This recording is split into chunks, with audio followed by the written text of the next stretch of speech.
पुण्यातील दोन्ही राष्ट्रवादीच्या अधिकृत युतीची घोषणा 26 तारखेला होण्याची शक्यता आहे। अनौपचारिक गप्पांमध्ये अजित पवारांनी 26 तारखेला अधिकृत घोषणा करू असं सांगितल्याचं समजतंय। कुठल्याही अफवांवर विश्वास ठेवू नका असंही अजित पवारांनी कार्यकर्त्यांना सांगितलं। दरम्यान आघाडीबाबत प्राथमिक चर्चा झाल्याची माहिती शशिकांत शिंदेंनी दिली आहे। अजितदादा गटाबरोबर पुणे आणि पिंपरी चिंचवडमध्ये आघाडी करणं गरजेचं आहे। अशा पद्धतीची काल चर्चा झाली।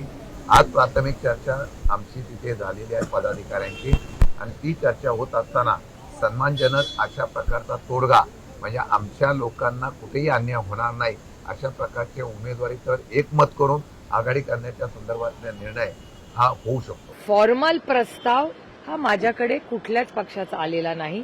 आमची मुंबईमध्ये माननीय उद्धवजींच्या पक्षाची चर्चा चालू आहे।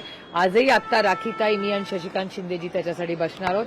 पुण्यामधून अनेक बातम्या तुमच्याही चॅनल्सकडून येत आहेत, चर्चा अनेक ठिकाणी चालल्या आहेत, पण महाविकास आघाडीचा सीट वाटप अंतिम टप्प्यात आहे। तर कुठल्याही अफवांवर विश्वास ठेवू नका, कोण काय बोलतं यावर विश्वास ठेवू नका। 26 तारखेला सगळ्या गोष्टी समोर येतील।